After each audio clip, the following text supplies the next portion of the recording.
Come for Christmas, Keisha. See how happy I am without you, Marcus had said smugly, his new girlfriend beside him. Christmas morning arrived. A helicopter landed in the snow outside. Marcus laughed. Who does she think she is? The front door opened. Keisha walked in, wearing a designer coat. Behind her, 4 children in matching Christmas outfits. 4 identical children, with Marcus's face. His mother dropped her wine glass. His girlfriend started screaming. Keisha smiled. Merry Christmas, everyone. I brought the grandchildren you never knew about. But before we dive into the full story, let me know where you're watching from and what time it is. Now, subscribe to the channel, and let's get started. $8,000 for a ring. She is going to lose her mind when I propose. Marcus Reynolds stood in his bathroom on the morning of December 20th, holding a small black box. Inside sat a diamond engagement ring that cost more than 3 months of his rent. The diamond caught the light from the window. Marcus smiled at his reflection in the mirror. He looked good. He knew it. Dark brown skin, trimmed beard, white teeth. He wore a gray suit that cost $600. The suit made him look successful. Marcus needed to look successful. He put the ring back in his nightstand drawer and walked to his kitchen. His apartment in Denver, Colorado, had granite countertops and stainless steel appliances. Marcus rented the apartment because it looked expensive in photos. He made coffee and checked his phone. 3 text messages from Ashley, his girlfriend. Good morning, baby! I can't wait for Christmas at your mom's house.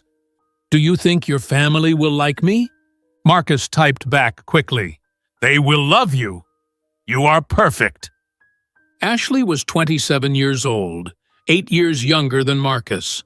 She had blonde hair and blue eyes. She worked as a dental hygienist. Marcus met her at the gym 3 years ago. She thought Marcus was successful and confident. She thought Marcus was perfect. Marcus never told her the truth about his past. He never told her about Keisha. Well, he mentioned Keisha once. He said he was divorced. He said his ex-wife was lazy and difficult. He said the marriage ended because they wanted different things. This was a lie. Marcus lied about many things. Marcus drove his black BMW to work. The car was leased, not owned, but people did not know that. Marcus worked at Summit Insurance Company as a middle manager. His office was small with gray walls and no windows. He made $75,000 a year. This was good money. But Marcus always wanted people to think he made more. His co-worker James stopped by Marcus's desk at 9:30 in the morning. James was younger than Marcus and always asked too many questions. Hey, Marcus, you look happy today. What's going on? Marcus leaned back in his chair. I am proposing to Ashley on Christmas Day, at my mom's house in Boulder. James whistled. That's big, man. Congratulations. Did you get a nice ring? $8,000, diamond. She is going to cry when she sees it. $8,000? That's a lot of money. Marcus waved his hand like money was not important. You only propose once. You have to do it right. This was another lie. Marcus proposed once before to Keisha, with a ring that cost $800. But James did not know about Keisha. Nobody at work knew about Keisha. So it's just going to be your family there? James asked. Marcus smiled. Actually, I invited my ex-wife. I want her to see how good my life is now. James's face showed confusion. You invited your ex-wife to watch you propose to your new girlfriend? That's kind of weird, man. Not weird, just proving a point. Keisha thought I would fail without her. I want her to see she was wrong. James shook his head and walked away. Marcus did not care what James thought. Marcus had a plan. He imagined Keisha walking into his mother's house wearing old clothes. He imagined her looking tired and poor. He imagined Ashley standing next to him, young and beautiful, wearing the diamond ring. He imagined Keisha's face when she realized Marcus upgraded his life. The thought made Marcus feel powerful. During lunch, Marcus sat in his car and shopped online. He added expensive gifts to his shopping cart: a leather jacket for himself, a designer purse for Ashley, cologne, shoes. Marcus did not have money for these things. His credit cards were almost full, but Marcus needed to look successful. He clicked purchase and closed his laptop. Marcus texted Ashley throughout the afternoon. "Thinking about you. Can't wait to see you tonight. I have a surprise planned for Christmas. You are going to love it." Ashley responded with heart emojis and excited messages. She did not know Marcus was almost broke. She did not know Marcus had secrets. She only knew the version of Marcus he showed her. After work, Marcus went to the gym. He lifted weights and looked at himself in the mirror.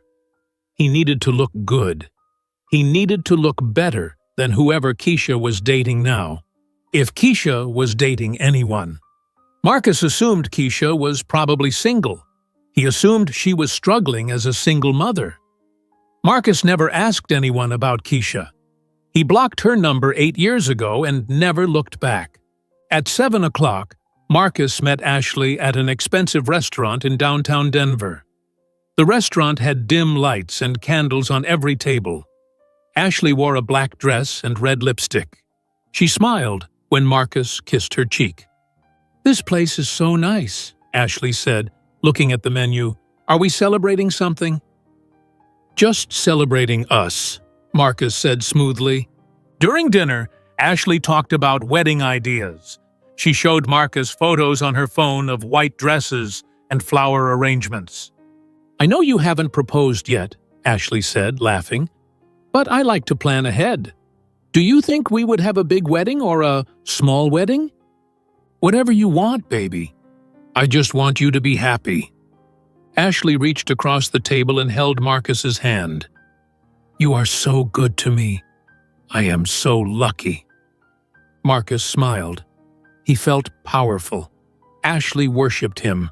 She thought he was perfect. She did not ask difficult questions about his past. She believed everything he said. After dinner, Marcus drove Ashley home to her apartment. He kissed her goodnight at her door. "I love you," Ashley said. "I love you too. See you on Christmas." Marcus drove back to his apartment. He parked his leased BMW in his assigned spot and walked upstairs. Inside his apartment, Marcus poured himself whiskey and sat on his couch. He pulled out his phone. He scrolled through his contacts until he found a name listed as Denver Plumbing. This was not a plumber. This was Keisha. Marcus saved her number under a fake name so Ashley would never find it. Marcus opened a new text message. His hands shook slightly. He was excited. He typed slowly. "Come to Christmas dinner at Mom's house in Boulder on December 25th. The family wants to see you one last time.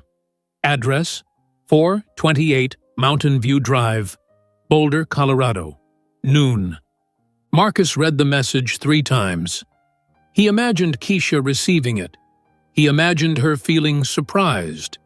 Maybe she would feel hopeful. Maybe she thought Marcus finally wanted to reconnect. Marcus laughed quietly. He did not want to reconnect. He wanted to win. He wanted Keisha to see him with Ashley. He wanted Keisha to see the ring. He wanted Keisha to know she was not good enough. Marcus hit send. The message showed delivered. Marcus put his phone down and finished his whiskey. He walked to his bedroom and looked at the engagement ring one more time. Everything was going according to plan. On Christmas Day, Marcus would propose to Ashley in front of his whole family. Keisha would watch and realize Marcus was happy without her. Marcus would finally prove he won the divorce. Marcus went to bed feeling satisfied. He did not think about the 4 children he abandoned. He did not think about the pregnant woman he left 8 years ago. He did not think about consequences. Marcus only thought about himself. He always did. 300 miles away in Austin, Texas, Keisha Monroe sat in her home office. Her phone buzzed on her desk. She picked it up and read the message from a number she had not seen in 8 years. Keisha's hand tightened around her phone. Her jaw clenched. She read the message again. Then Keisha made a decision that would change everything. Keisha stared at the message on her phone. Her office was quiet. Outside the window, the lights of Austin, Texas glowed in the darkness. It was 9 o'clock at night. Keisha was still working. She always worked late. Building a billion-dollar company meant long hours, but now she could not focus on work. Marcus's text message burned in her mind. He invited her to Christmas dinner. After 8 years of silence, after abandoning her when she was pregnant, after changing his phone number and disappearing. Now he wanted her to come see the family one last time. Keisha knew exactly what Marcus was doing. He wanted to humiliate her. He thought she was poor and struggling. He thought she would arrive looking defeated. He probably had a new girlfriend. He probably wanted to show off. Keisha's hands shook, not from fear, from rage. Her office door opened. Dana, her assistant, poked her head inside. "Keisha, I am heading home. Do you need anything before I go?" Keisha looked up. "Actually, yes. Can you get Robert Chen on the phone for me? I know it is late, but tell him it is urgent." Dana nodded. "Of course. Give me 2 minutes." Dana closed the door. Keisha stood up and walked to the window. Her office was on the 20th floor of a glass building in downtown Austin. She could see the whole city from here. Keisha built this company from nothing. After Marcus left, she had nothing. No money, no family nearby, just 4 babies growing in her stomach and a determination to survive. Now she had everything. A company worth $2 billion, 3 houses, a private helicopter, employees who respected her, a life Marcus could never imagine. Her phone rang. Dana transferred the call. "Keisha, it is late. What is going on?" Robert Chen was her lawyer. He worked for the best law firm in Texas. "Robert, I need you to calculate something for me. 8 years of child support for 4 children, plus interest, plus penalties for non-payment." Robert was quiet for a moment. "This is about Marcus Reynolds?" "Yes." "Keisha, you do not need his money. You know that. This is not about money, Robert. This is about consequences. How much does he owe me?" She heard Robert typing on his computer. "Give me a minute. 4 children. 8 years. The state of Colorado requires a minimum of... Okay. With interest and penalties for 8 years of complete non-payment. Marcus Reynolds owes you approximately $1.2 million. Keisha smiled. It was not a happy smile. "Can you file the paperwork?" "You want me to file a lawsuit for child support? After 8 years? Yes, file it with the court in Colorado. I want it official. I want it legal. Do it tomorrow." "Keisha, what are you planning?" "I am going to Denver for Christmas. Marcus invited me. He thinks I am going to show up broken and poor. He is wrong." Robert sighed. "Do you want me to come with you? For legal support?" "No, just file the papers. I will handle the rest myself." "Okay, I will file first thing tomorrow morning. The documents will be ready by December 23rd. "Thank you, Robert. Send the bill to my personal account." Keisha hung up. She grabbed her car keys and her purse. She was done working for tonight. She had plans to make. Keisha drove home in her black Tesla. Her house sat in the hills west of Austin. It was a large house with a pool and a view of the city.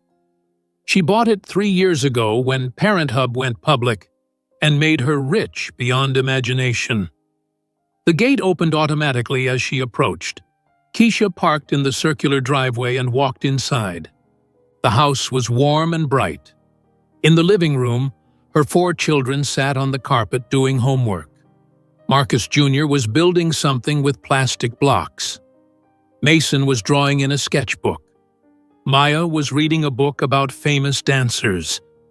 Mila was writing in her journal. Mrs. Garcia, their nanny, sat on the couch watching them. "Mama!" Mila looked up and smiled. All 4 children jumped up and ran to hug Keisha. She knelt down and hugged them tightly. These were her babies, her entire world.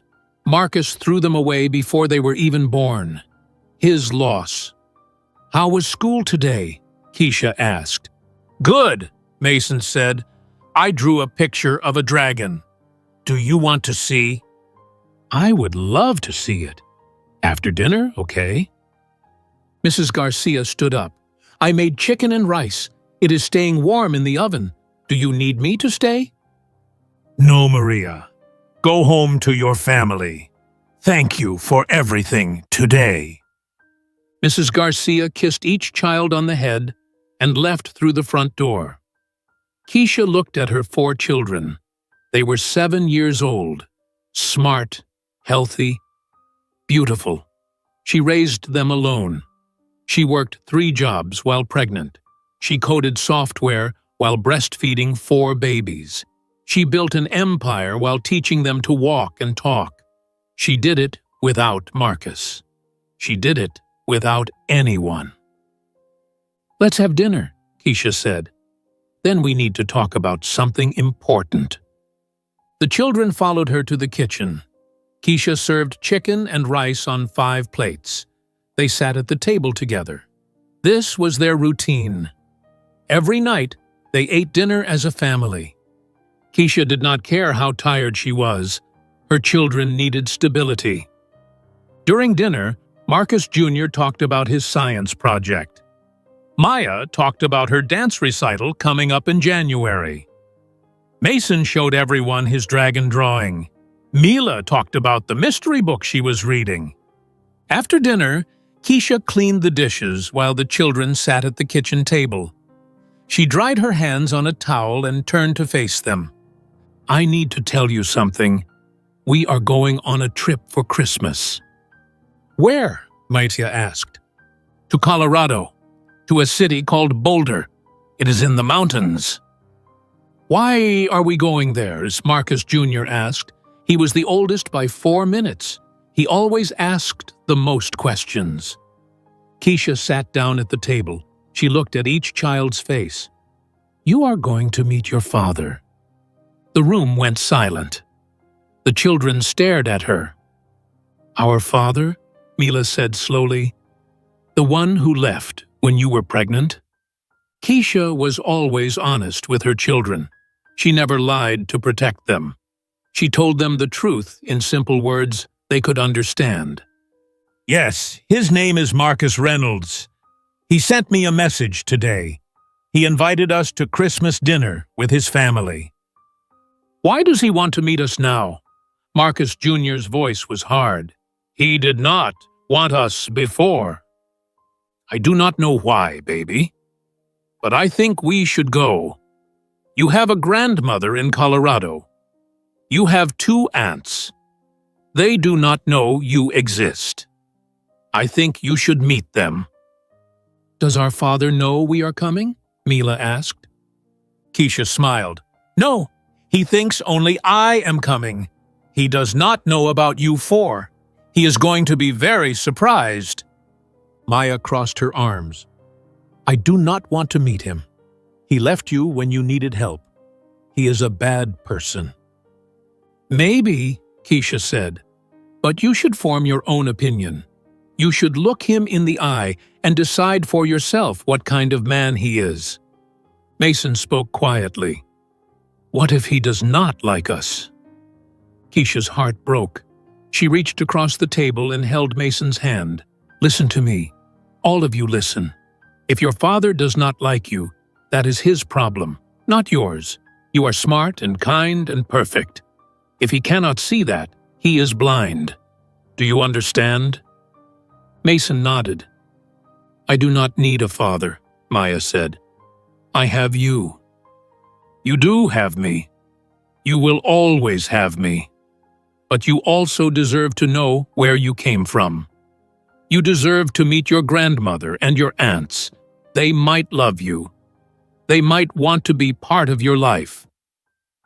"Will we take the helicopter?" Marcus Jr. asked. "Yes, we will fly to Boulder on Christmas morning." "That is cool," Mason said softly. Mila looked at Keisha with serious eyes. "Are you going to be okay, Mama?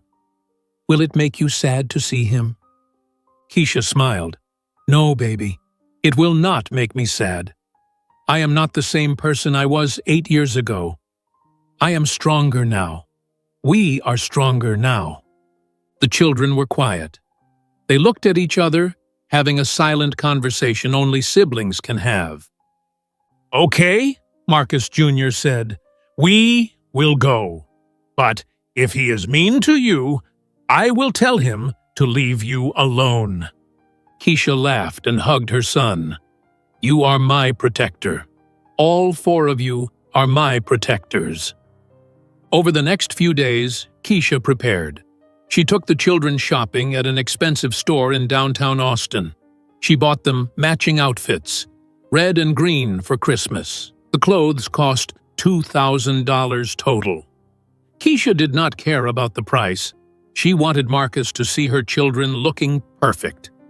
She called her helicopter pilot, a man named Carl, who had worked for her for 2 years. "Carl, I need you to fly us to Boulder, Colorado on December 25th. We leave at 10 in the morning." "Colorado? That is a long flight, Ms. Monroe. About 4 hours. Can you do it?" "Of course. I will file the flight plan tonight." Keisha also called her hairstylist and her makeup artist. She scheduled appointments for December 24th. She went through her closet and chose her white designer coat. The coat cost $30,000. She bought it last year in Paris. It was the most expensive piece of clothing she owned. On the night of December 24th, Keisha stood in her closet holding the white coat. She looked at herself in the mirror. She was 33 years old. She survived something that should have destroyed her. Marcus abandoned her when she was vulnerable and afraid. He thought she would fail. He thought she would disappear. Instead, she became extraordinary. Keisha smiled at her reflection. Tomorrow, Marcus Reynolds would learn the biggest lesson of his life. Tomorrow, he would see the 4 children he threw away. Tomorrow, he would understand what he lost. Tomorrow, Keisha would win. Christmas morning arrived, cold and bright, in Boulder, Colorado. Patricia Reynolds woke up at 6 o'clock. She could not sleep any longer. She was too excited. Her son Marcus was bringing a mystery guest to Christmas dinner. Patricia loved hosting holidays. She loved cooking for her family. She loved seeing her children and grandchildren fill her house with noise and laughter. Patricia walked downstairs to her large kitchen. The house sat on a hill with views of the Rocky Mountains. Snow covered everything outside. The trees looked white and magical. Patricia turned on the lights and started pulling ingredients from her refrigerator. Ham, sweet potatoes, green beans, butter, cream. She hummed Christmas carols while she worked. Patricia was 62 years old. She retired from nursing 3 years ago. Now she spent her time decorating her house and spoiling her grandchildren. Well, the grandchildren she knew about. At 8 o'clock, the doorbell rang. Patricia wiped her hands on her apron and opened the door. Her daughter Nicole stood on the porch with her husband Tom and their 2 teenage sons, David and Christopher. "Merry Christmas, Mom!" Nicole hugged her mother tightly. "Merry Christmas, baby. Come in, come in. It is freezing out there." The family carried wrapped presents into the living room. Patricia's house was decorated with too many Christmas lights. Angels sat on every surface. A huge tree stood in the corner covered in ornaments. Cookies shaped like snowmen sat on plates in the kitchen. "Something smells amazing," Tom said. "What are you cooking?" "Ham with brown sugar glaze, your favorite, and sweet potato casserole." "You are the best mother-in-law in the world," Tom said, kissing her cheek. David and Christopher, both teenagers, went immediately to the living room and turned on the television. Nicole followed her mother into the kitchen. "So who is this mystery guest Marcus is bringing?" Nicole asked. Patricia shrugged. "He would not tell me. He just said someone special from his past wants to see the family again." "That is strange. Marcus does not usually keep secrets." Patricia laughed. "Marcus keeps plenty of secrets. He just does not think we notice." At 9:30, the doorbell rang again. Brenda arrived with her husband Keith and their baby daughter Jasmine. Jasmine was 10 months old with fat cheeks and curly black hair. Patricia grabbed the baby immediately. "There is my beautiful grandbaby. Give Grandma some sugar." Jasmine giggled and grabbed Patricia's nose. Brenda hugged her sister Nicole. "Is Marcus here yet?" Brenda asked. "Not yet. He said 10 o'clock. "Who is he bringing? Do you know?" "No idea. Mom does not know either." The sisters looked at each other with curiosity. Marcus was their younger brother. He was the baby of the family and the only son. Patricia spoiled Marcus when they were growing up.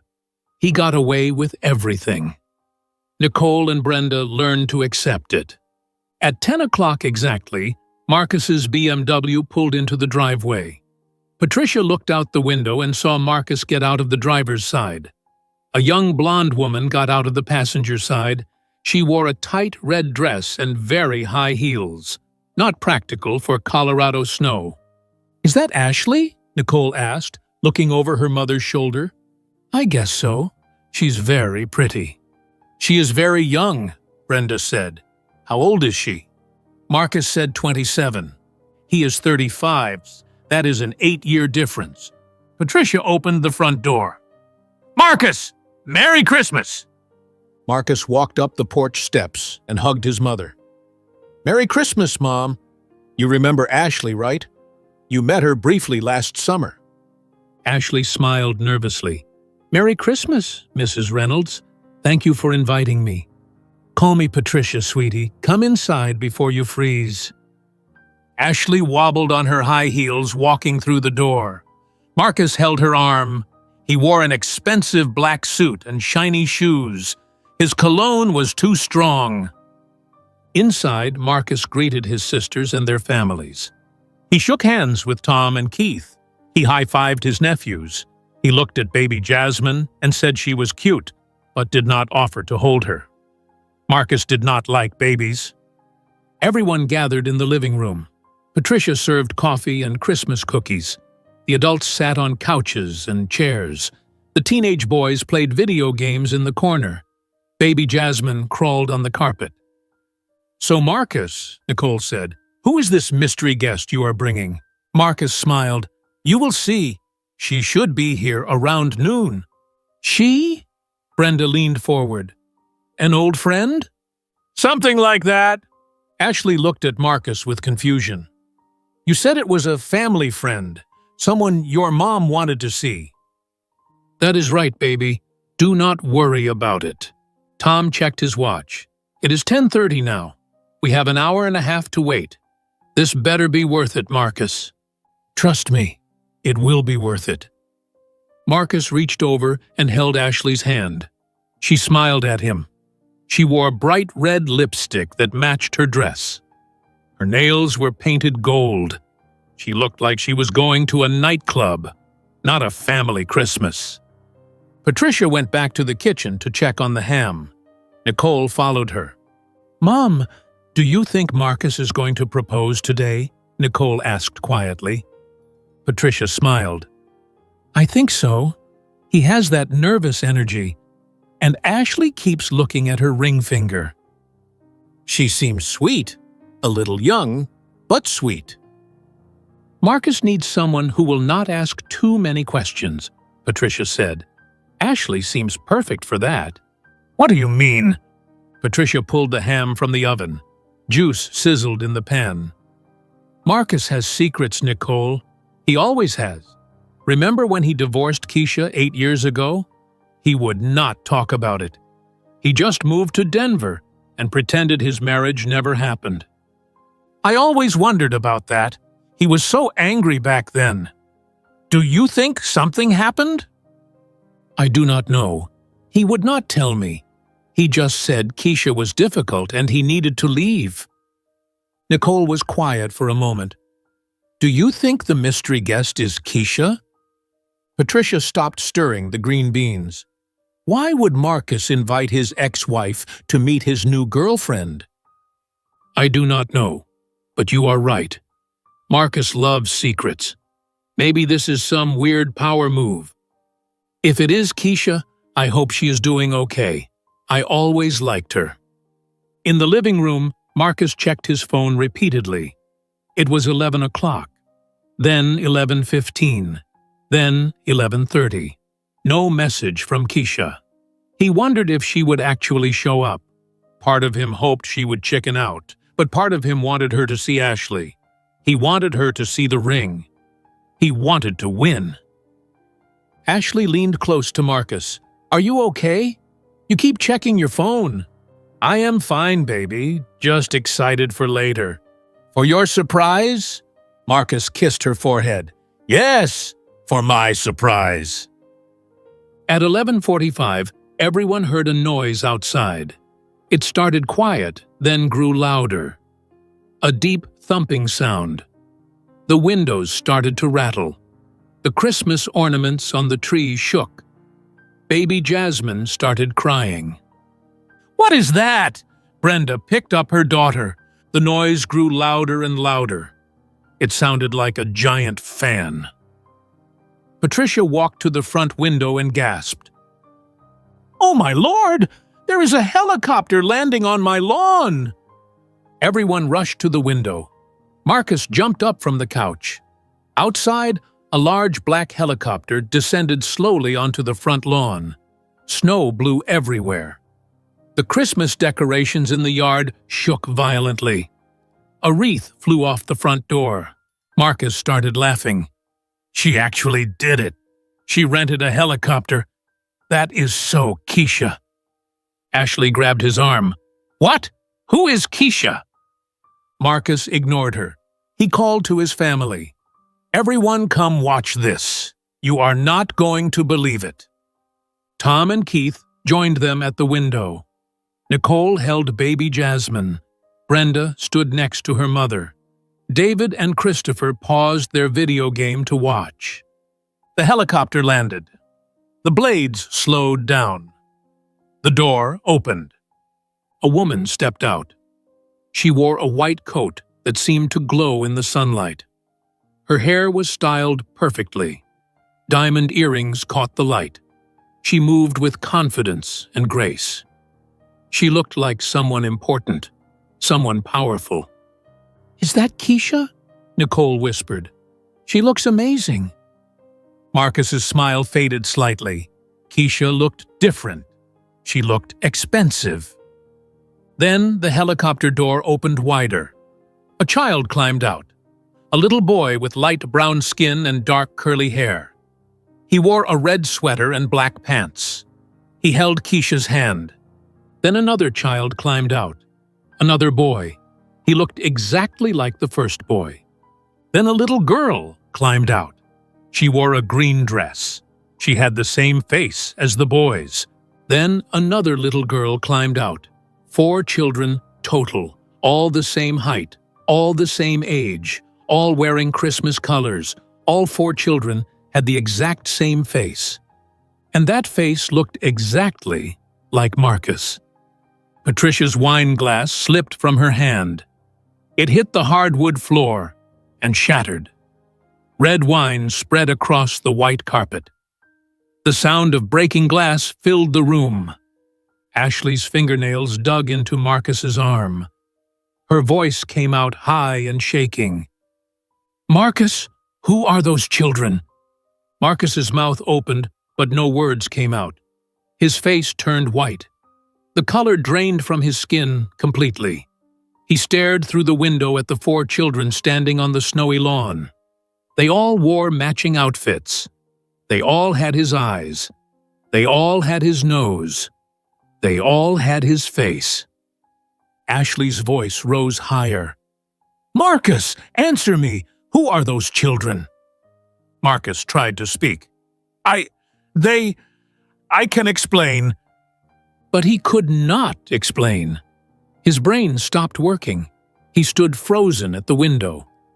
Nicole moved closer to the glass. "Those kids look exactly like you, Marcus. Exactly like you." Brenda held baby Jasmine tighter. Are those your children?" Patricia stood in the middle of the living room. Red wine spread across her white carpet from the broken glass. She did not notice. She stared at the 4 children outside her house. "Oh my God," Patricia whispered. "I am a grandmother." The front door opened. Cold air rushed into the warm house. Keisha walked inside holding 2 children by their hands. A boy on her left. A girl on her right. 2 more children followed behind her. Another boy. Another girl. Keisha wore the white designer coat. Up close, everyone could see how expensive it was. Her jewelry sparkled. Her makeup was perfect. She looked like she stepped out of a magazine. "Hello, Patricia," Keisha said warmly. "It is wonderful to see you again. It has been 8 years." Patricia could not speak. She stared at the 4 children. Keisha smiled and looked down at her children. "Say hello to your grandmother, babies." The 4 children spoke at the same time. "Hello." Their voices were small and polite. They stood in a line holding hands. 2 boys, 2 girls, all identical in height and appearance. Keisha gestured to each child. "This is Marcus Jr., this is Mason, this is Maya, and this is Mila. They are 7 years old. They are quadruplets." Patricia made a sound between a gasp and a sob. She took a step toward the children, then stopped. She did not know what to do. Nicole found her voice first. "Quadruplets? Marcus, you have quadruplets?" Marcus stood near the couch. Ashley backed away from him until she hit the wall. Her red dress was too tight. She could barely breathe. "Marcus," Ashley said, her voice shaking. "Tell me right now, are these your children?" Marcus opened his mouth. He tried to form words. You don't understand." Keisha looked at Ashley for the first time. Her face was calm. Her voice was steady. "Yes, these are Marcus's children. I was pregnant with quadruplets 8 years ago. I told Marcus the news. He filed for divorce the next day. He moved to Denver and changed his phone number. He never asked about the babies. Not once in 8 years. The room went completely silent.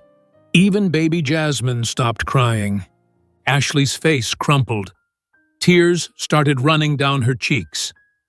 Black mascara ran with the tears. "Marcus, is that true?" Marcus finally found words. "No, she is lying. I did not know she was pregnant. She never told me." Keisha pulled her phone from her coat pocket. She touched the screen a few times, then held it up. "These are text messages from 8 years ago. December 10th, I told you I was pregnant with 4 babies. You responded by saying I trapped you on purpose. You said you wanted a divorce. You told me to never contact you again. She walked across the room and handed her phone to Patricia. Patricia took it with shaking hands. She read the messages. Her face went from shock to horror to rage. Nicole looked over her mother's shoulder and read the messages too. "Oh my God, Marcus, you knew. You knew she was pregnant and you left anyway." Brenda started crying. She held her baby daughter close. "You have 4 children and you never told us? We could have helped them. We could have been part of their lives." Marcus's voice got louder. "I was 27 years old. I was not ready for 4 babies. Do you know what 4 babies cost? Do you know how much work that is?" "So you just left?" Nicole's voice was cold. "You just walked away from your pregnant wife? She should have been more careful. She should have—" "Stop talking," Patricia said. Her voice was quiet but sharp. Marcus stopped immediately. He had never heard his mother use that tone. Patricia walked to the 4 children. She knelt down on the floor in front of them. She was still holding Keisha's phone. Tears ran down her face. "I am your grandmother," Patricia said. "I did not know you existed. If I had known, I would have been there. I would have helped your mother. I would have held you when you were babies." The 4 children looked at their mother. Keisha nodded. It was okay to talk. Marcus Jr., the oldest, spoke. "Our mom told us about you. She said you were nice. She said you did not know about us." Patricia sobbed. She reached out to hug the children but stopped herself. They did not know her. She was a stranger to them.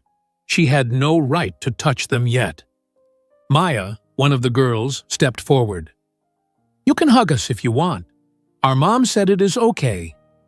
Patricia pulled all 4 children into her arms and cried. Nicole and Brenda rushed over. They knelt on the floor too. They touched the children's hair and faces. They asked their names again. They looked at their clothes and their shoes and their perfect faces. "I have a niece," Brenda whispered. "I have 2 nieces and 2 nephews. Oh my God, I always wanted to be an aunt." Tom and Keith stood back with awkward expressions. They did not know what to do.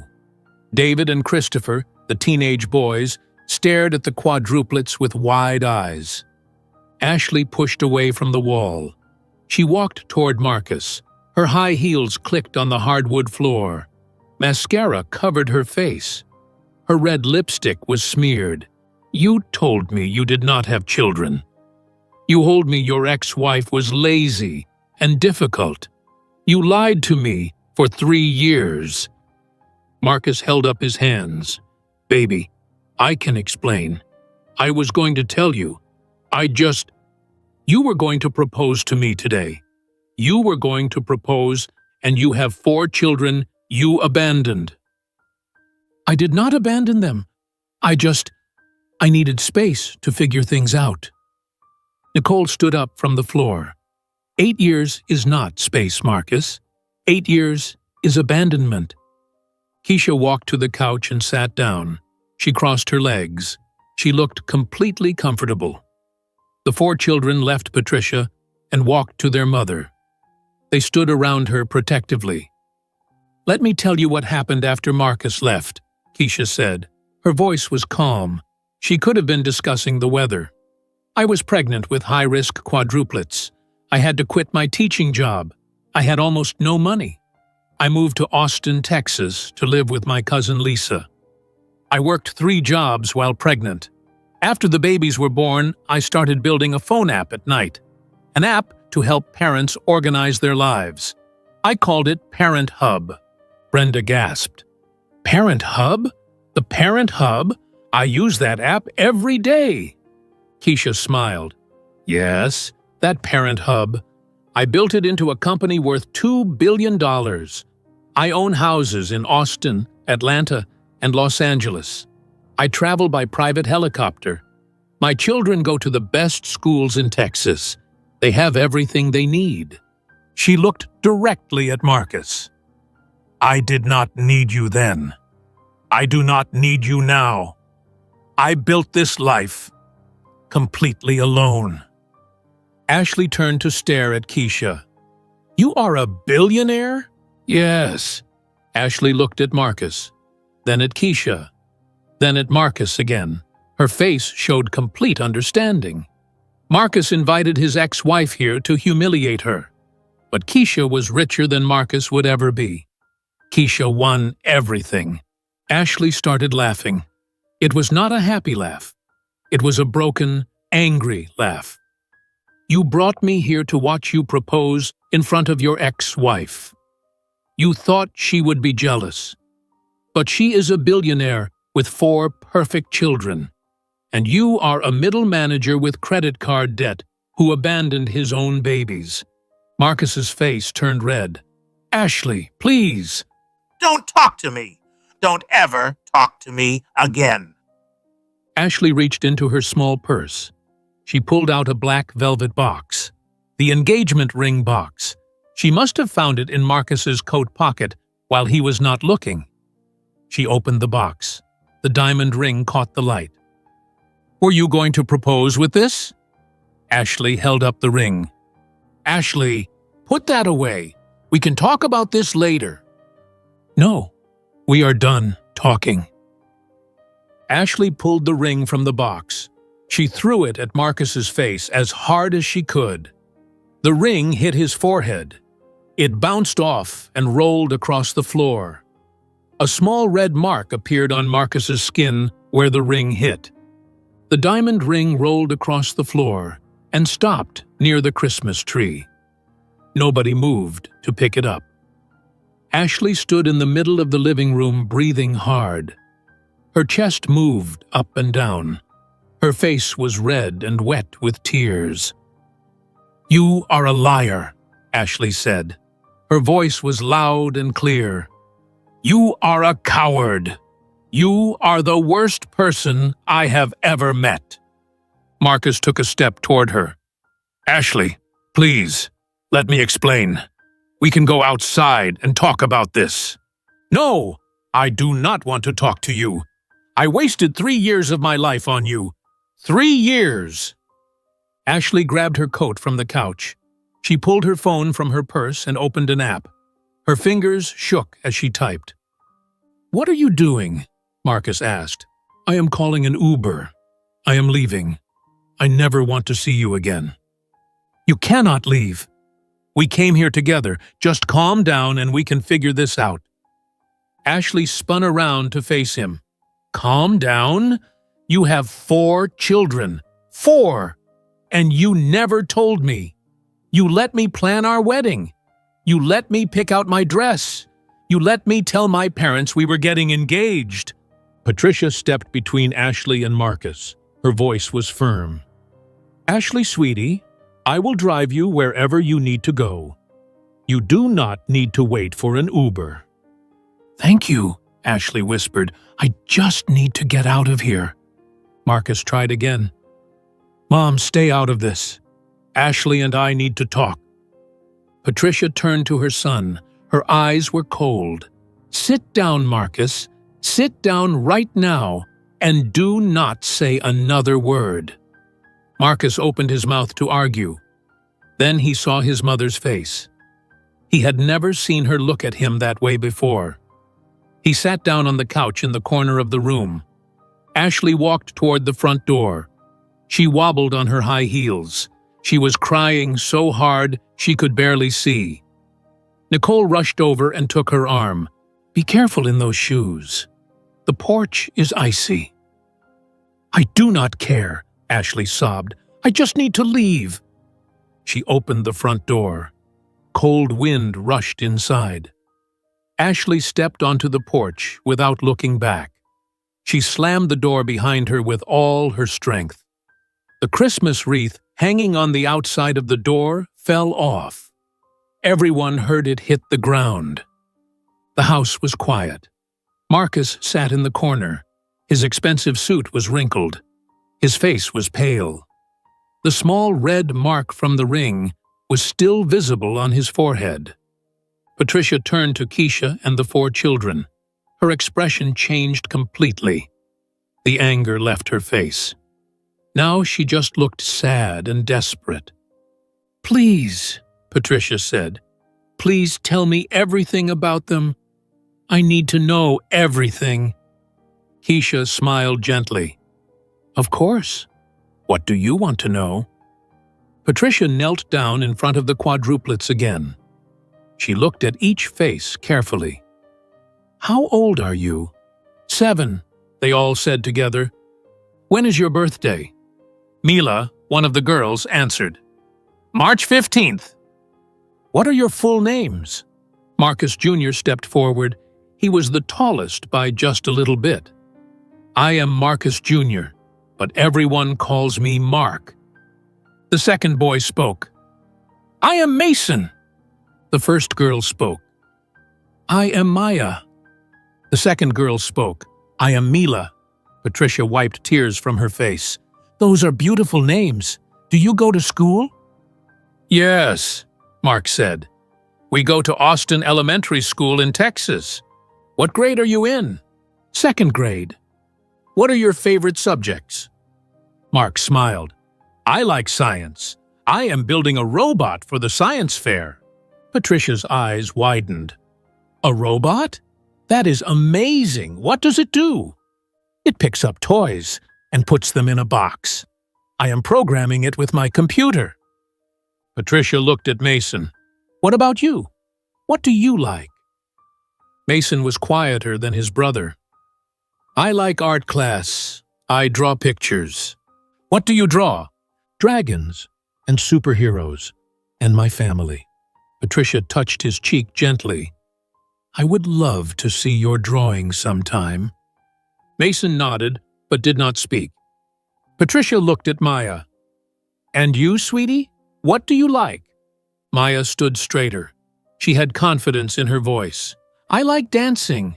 I take ballet twice a week. I am going to be in a recital in January." "Ballet! That is wonderful! What is your favorite thing about dancing?" "I like how it makes me feel strong and beautiful at the same time." Patricia smiled through her tears. "You are beautiful. You are so beautiful." She looked at Mila last. "What about you, honey?" Mila adjusted her glasses. "I like reading. I read 40 books this year." 40 books? That is incredible. What kind of books? "Mystery books. I like solving puzzles. I like figuring out who did the crime before the end of the story." Brenda sat down on the floor next to her mother. She was still holding baby Jasmine. "Can I see pictures? Do you have pictures of them growing up?" Keisha pulled out her phone. "I have thousands of pictures." She sat on the couch, and Brenda sat next to her. Nicole sat on the other side. Patricia leaned over the back of the couch. The 4 children stood next to their mother. Keisha scrolled through her phone.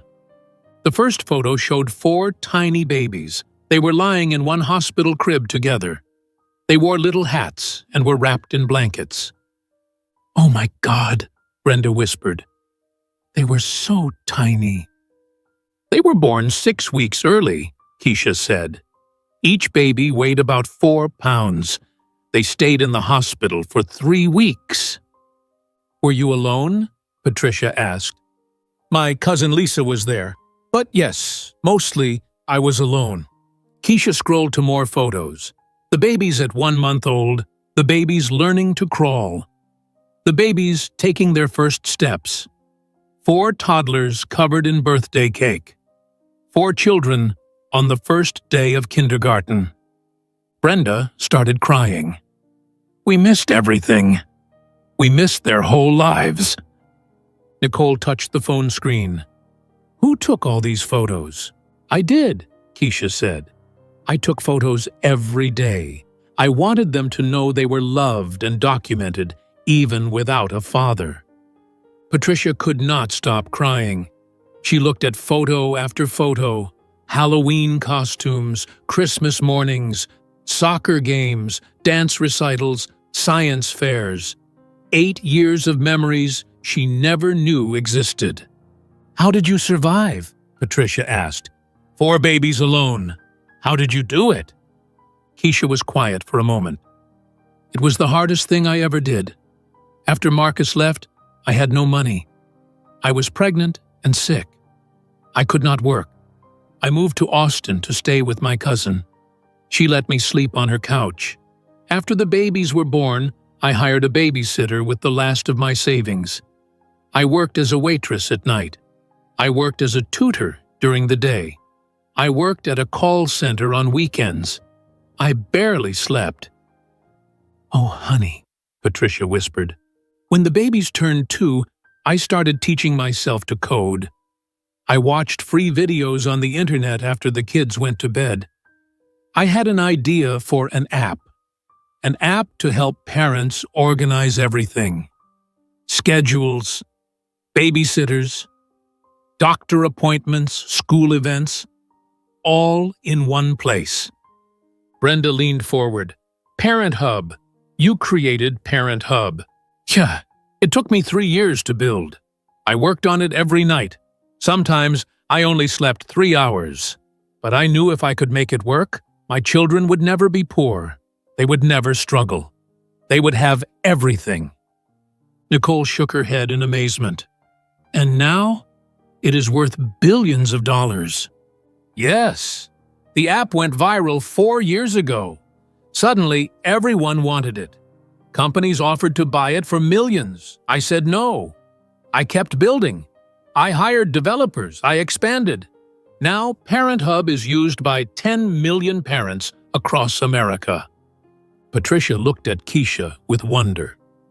"You did all of that alone, while raising 4 children." "Yes, you are extraordinary." Keisha smiled. "I am a mother. Mothers do extraordinary things when they have to." Patricia stood up. She walked to the window and looked outside.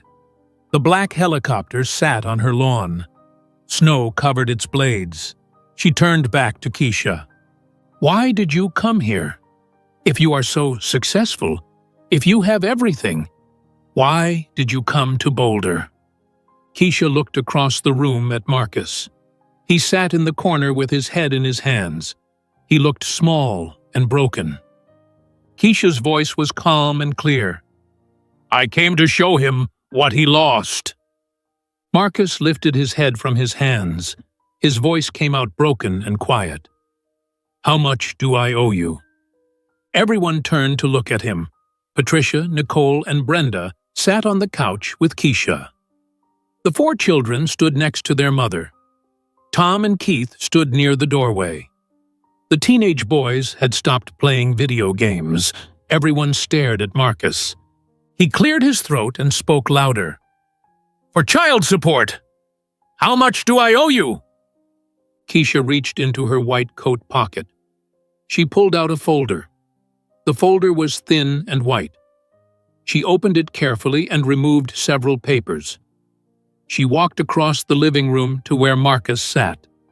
Her heels clicked on the hardwood floor. She stopped in front of him and held out the papers. "These are legal documents.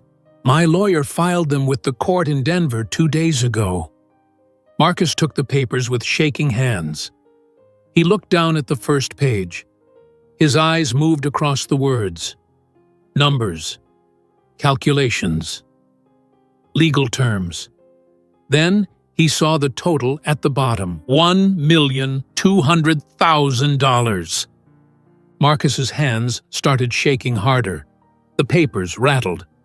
This cannot be right. This is too much." Keisha's voice was calm. 4 children. 8 years. The state of Colorado requires a minimum child support payment based on your income. I calculated what you should have paid every month. Then I added interest. Then I added penalties for non-payment. $1,200,000 is what you owe. Marcus looked up at her. His face was gray. "I do not have that kind of money.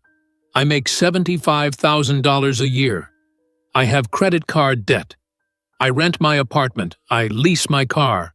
I do not have $1 million. I know. So what happens if I cannot pay? Keisha tilted her head slightly. The documents are already filed with the court. If you do not pay, you will be arrested for child abandonment and failure to pay child support. You will go to jail. You will lose your job. You will lose everything. Patricia stood up from the couch. Keisha, I have to ask, do you need the money? I mean, you are a billionaire. Do you really need Marcus to pay you? Keisha turned to face Patricia. No, I do not need his money. I have more money than I could spend in 10 lifetimes. My children have trust funds. They will never want for anything. Then why are you doing this? Patricia asked. Because actions have consequences. For 8 years, Marcus lived comfortably while I struggled. He bought expensive suits while my babies needed diapers. He went on vacations while I worked 3 jobs. He pretended his children did not exist while I stayed up all night with 4 crying babies.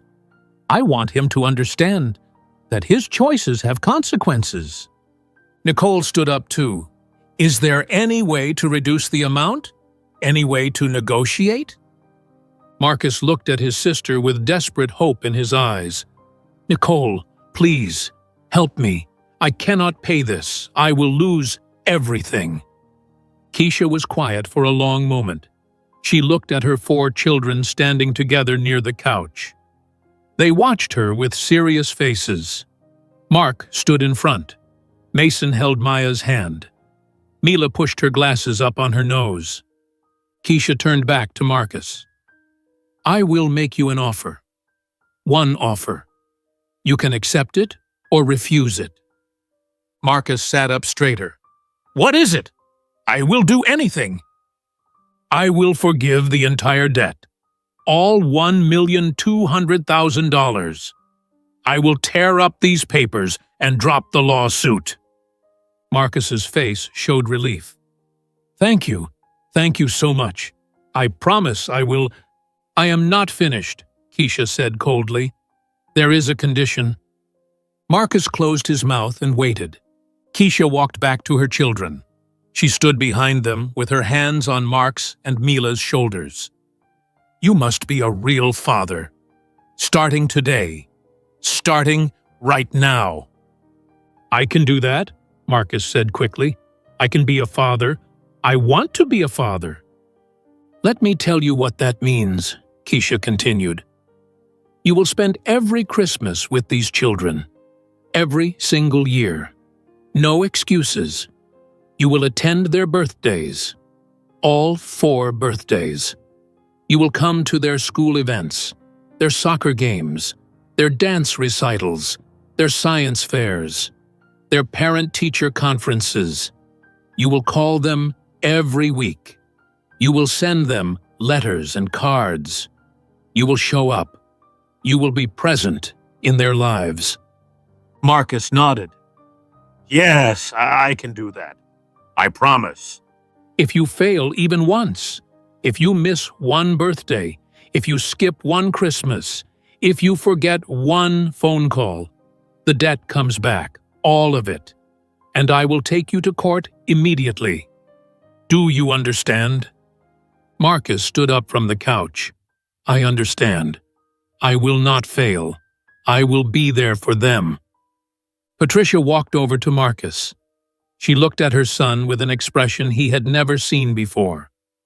Disappointment, mixed with sadness, mixed with anger. Do you understand what you are agreeing to? Patricia asked. These are not words, Marcus. This is a commitment. These children are 7 years old. You will be in their lives until they are adults. You will be there when they graduate high school, when they go to college, when they get married, when they have their own children. This is forever. Marcus swallowed hard. I know, Mom. I understand. Do you? Patricia's voice rose. Because you already failed them once. You ran away when things got hard. What makes this time different? Marcus did not answer. He looked at his 4 children. They stared back at him with identical brown eyes. His eyes. They did not smile. They did not run to hug him. They just watched him with careful, cautious expressions. Brenda spoke from the couch. "Those children do not know you, Marcus. You are a stranger to them. You have to earn the right to be their father." "I know," Marcus whispered. Tom cleared his throat. "Can I ask a question? What happens if the kids do not want to see you? What if they decide they do not want you in their lives?" Keisha answered. "Then Marcus loses. The deal is off. These children get to choose.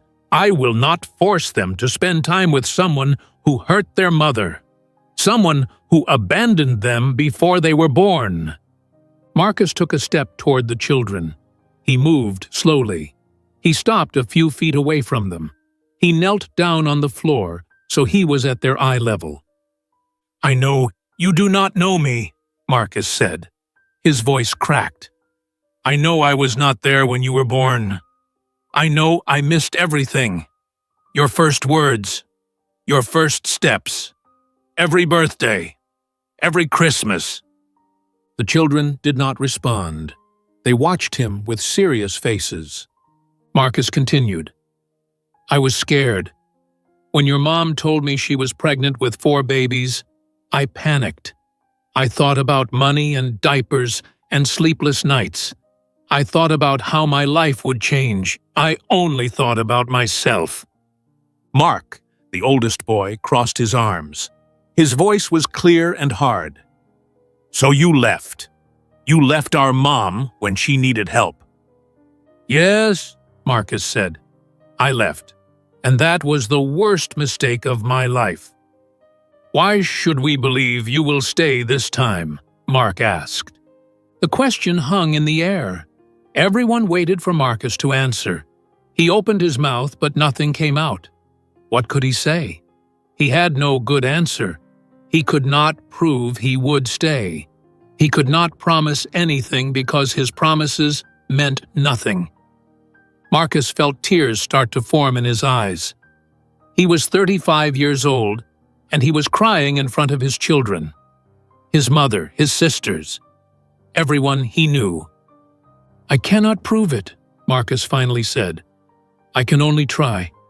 I can only show up every day and hope that one day you will believe me." Maya, one of the girls, stepped forward. She had her arms crossed just like her brother. "You were not just scared. You were mean. There is a difference." Marcus flinched. A 7-year-old girl just saw through him completely. She was right. He was not just scared. He was cruel. "You are right," Marcus admitted. "I was cruel. I chose my comfort over your lives. I chose myself over all of you. I cannot change what I did, but I want to try to be better." He looked at each child's face. "Will you give me a chance?" The 4 children looked at their mother. Keisha did not tell them what to say. She just nodded slightly. The choice was theirs. Mila adjusted her glasses. She studied Marcus carefully. "You can try, but trying is not the same as succeeding. Words are easy. Actions are hard. You have to prove you mean what you say." Marcus nodded. "I will prove it. I promise." Maya uncrossed her arms slightly. "We will see." Mason, the quietest child, looked at the floor. He did not say anything, but he did not walk away either. Mark spoke last. His voice was firm. "You get one chance. Just one. If you disappear again, we will forget you exist. Do you understand?" Marcus understood. He understood completely. Marcus stayed kneeling on the floor. His knees pressed against the hard wood. He looked at each of his children's faces. 4 faces. All the same. All his. "I understand," Marcus said quietly. "One chance. That is more than I deserve." Patricia stood behind him. She put her hand on his shoulder. "Marcus, you need to apologize to them properly. You need to say the words." Marcus took a deep breath. His hands were shaking. He clasped them together to make them stop. "I am sorry," Marcus said. His voice cracked. "I am so sorry. I should have been there when you were born. I should have held you when you were babies. I should have been there for every birthday and every Christmas and every day in between." Mark's face did not change. "Why were you not there?" "I was selfish. I was thinking only about myself. I thought about how hard my life would be with 4 children. I thought about money and time and freedom. I did not think about you. I did not think about your mother. I only thought about me." Maya spoke next. "Did you ever think about us? Even once in 8 years?" Marcus wanted to lie. He wanted to say yes. He wanted to say he thought about them every day. But these children deserved the truth. "No," Marcus admitted. "I tried not to think about you. When I did think about you, I told myself you were better off without me. I told myself lies so I would not feel guilty." Mila pushed her glasses up again. "You felt guilty?" "Yes, every day. I just ignored it. I pushed it away. I pretended everything was fine." Mason finally spoke. His voice was soft and quiet. "Our mom never ignored us. She was always there. Even when she was tired. Even when she was sad. She never left." Marcus felt the words hit him. Mason was right. Keisha never left. She stayed. She worked. She sacrificed. She built a life for their children while Marcus ran away. "Your mother is the strongest person I have ever known," Marcus said. "She did what I could not do. She loved you when I was too scared to try." Brenda wiped tears from her face. She was still sitting on the couch holding baby Jasmine. "Those babies needed you, Marcus. They needed a father, and you are not there." "I know." Nicole stood up and walked closer. "Do you know what you missed? You missed their first smiles, their first words, their first steps. You missed when they learned to ride bikes, when they lost their first teeth, when they started school. You missed everything that matters." Marcus covered his face with his hands. Tears ran between his fingers. I know what I missed. I cannot get those years back. They are gone forever." Patricia knelt down next to her son. "But you can be there for what comes next. If you choose to be. If you commit to being a real father." Marcus dropped his hands. He looked at his mother. Then he looked at his children again, 4 children, 7 years old. They were not babies anymore. They had personalities, opinions, memories that did not include him. "Can I hug you?" Marcus asked. "Or is that too much right now?" The children looked at each other. They had a silent conversation with their eyes. Finally, Mark shook his head. "Not yet. We do not know you yet." Marcus nodded. "That is fair. That is completely fair." "Maybe later," Mila said. "Maybe after you prove you will stay." "I will prove it," Marcus said. "I will show up. I will be there. I will not disappear again." Maya narrowed her eyes. "Everyone says they will stay. Words are easy." "You are right. Words are easy. I will show you with my actions." Keisha stood up from the couch. She walked over to her children and placed her hands on their shoulders. "That is enough for now. The children gave you their answer. They are willing to let you try. Do not waste this chance. Marcus stood up slowly. His knees ached from kneeling on the hard floor. He wiped his face with his sleeve. His expensive suit was wrinkled and damp with tears. "Thank you," Marcus said to the children. "Thank you for giving me a chance I do not deserve." Mark did not smile. "We are doing this for Grandma. She wants to know us. We want to know her too. And our aunts." Patricia started crying again. "You can call me Grandma. I would love that so much." Maya looked at Patricia. "Can we see your house? Mom said you live in the mountains." "Yes," Patricia said. "Let me show you everything. I have a big backyard and a Christmas tree. And cookies. Do you like cookies?" All four children nodded. Mason said, "I like chocolate chip cookies." "I made chocolate chip cookies this morning," Patricia said. "Come with me to the kitchen. I will show you." Patricia led the four children toward the kitchen. They followed her carefully. Brenda and Nicole walked behind them. Tom and Keith stood near the doorway watching. The teenage boys, David and Christopher, finally came out of the corner. "Can we show them our video games?" Christopher asked. Nicole smiled. "That is a nice idea. Ask them if they want to play after cookies." Marcus stood alone in the living room. The engagement ring still sat on the floor near the Christmas tree. Nobody picked it up. Nobody cared about it anymore. Keisha walked to the window. She looked outside at the black helicopter sitting on the snowy lawn. She spoke without turning around. "You broke something inside me when you left, Marcus. I trusted you completely. When you filed for divorce, I felt like my world ended. I cried every night for months. I thought I would never recover." Marcus did not know what to say. "I am sorry.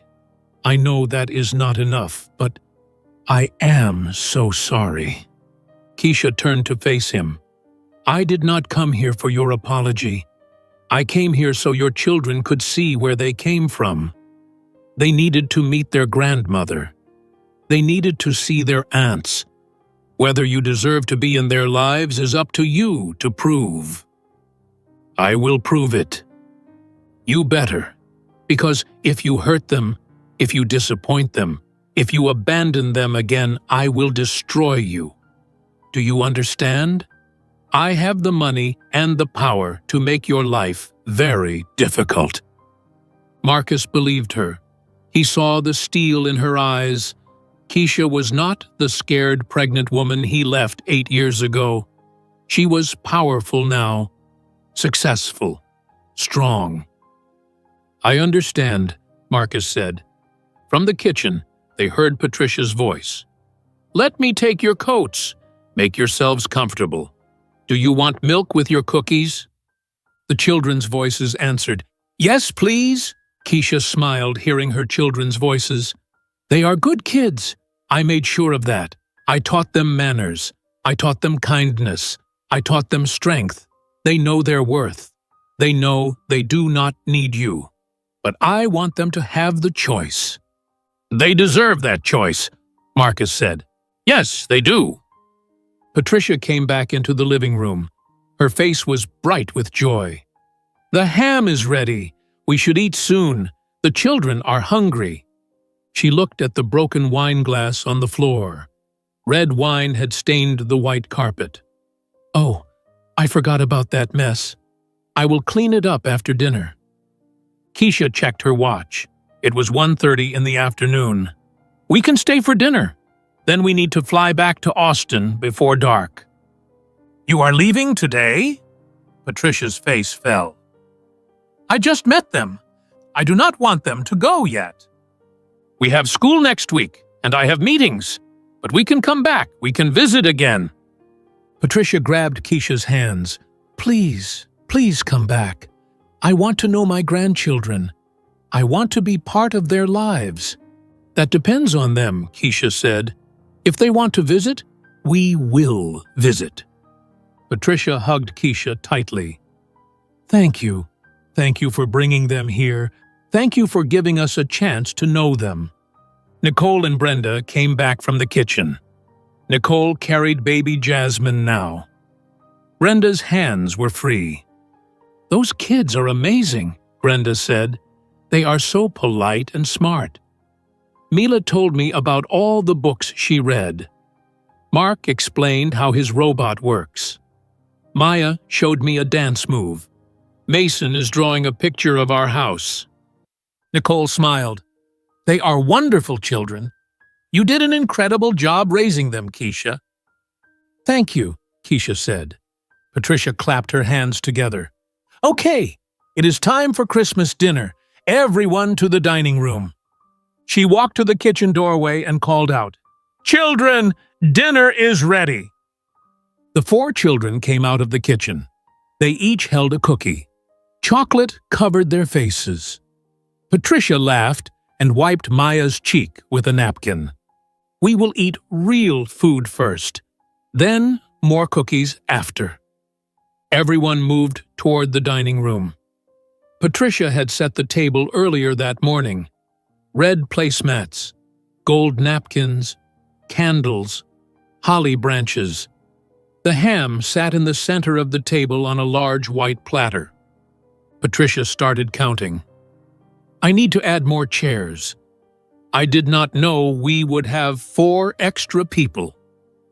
Tom and Keith went to get folding chairs from the garage. They brought them in and squeezed them around the table. Patricia rearranged everything to make room. Keisha helped the children take off their coats. She hung them on hooks near the front door. The children wore nice clothes underneath. Mark wore a red sweater. Mason wore a green sweater. Maya wore a green dress. Mila wore a red dress. "You all match," Patricia said. "You look beautiful." The family gathered around the dining room table. Patricia directed everyone where to sit. She put the 4 children between Marcus and Keisha. Keisha looked at Marcus. Her voice was calm but firm. "It is time for Christmas dinner. Marcus, you are sitting with your children." Marcus sat down in the chair next to Mark. His hands felt sweaty. He did not know what to say to a 7-year-old boy. He did not know how to talk to children. He never spent time with children. Even his nephews, David and Christopher, he barely spoke to them at family events. Patricia brought the ham to the table. Steam rose from the brown sugar glaze. She placed it in the center carefully. Then she brought out sweet potato casserole, green beans, rolls, and cranberry sauce. The table was full of food. "This looks wonderful, Mom," Nicole said. She sat across from Marcus with Tom beside her. Brenda sat at the other end with Keith and baby Jasmine. The teenage boys, David and Christopher, sat together. They kept looking at the quadruplets with curiosity. Patricia sat at the head of the table. She looked around at everyone. Her eyes filled with tears again. "I need to say something before we eat," Patricia said. "This is the best Christmas I have had in years. I have my whole family here, including 4 grandchildren I never knew existed. I'm so grateful you are all here." She looked at Keisha. "Thank you for bringing them. Thank you for giving us this gift." Keisha nodded. "You are welcome." Patricia started serving food. She put ham on each child's plate. "Do you like sweet potatoes?" Mila nodded. "Yes, please." "What about green beans?" All 4 children said yes. They were polite. They said please and thank you. They waited until everyone had food before touching their forks. Marcus watched them. These were his children. They had good manners. They knew how to sit at a table properly. Keisha taught them well. Patricia filled everyone's plate. When she sat down, everyone started eating. The room was quiet, except for the sound of forks on plates. Nicole broke the silence. "So, kids, what grade are you in?" "Second grade," Mark answered. He was the one who spoke most often. "What is your favorite subject in school?" "I like math and science." "Science! Patricia said. "You said you are building a robot. Tell me more about that." Mark's face lit up. "I am building it for the science fair. It has wheels and a mechanical arm. I am programming it with a computer. You tell it to pick up a toy, and it finds the toy and puts it in a box." "That is amazing," Nicole said. "How did you learn to do that?" "I watch videos on the internet, and my mom got me a robotics kit for my birthday." Patricia beamed. "You must be very smart." Mark shrugged. "I just like building things." Brenda looked at Mason. "What about you? What do you like?" Mason looked down at his plate. He was shy. "I like art class." "He draws the most beautiful pictures," Mila said, helping her brother. "He draws dragons and superheroes." "I would love to see your drawings," Brenda said. "Do you have any with you?" Mason shook his head. "Maybe you can draw me a picture before you leave today?" Brenda asked. Mason looked at his mother. Keisha nodded. Mason said quietly, "Okay, I can do that."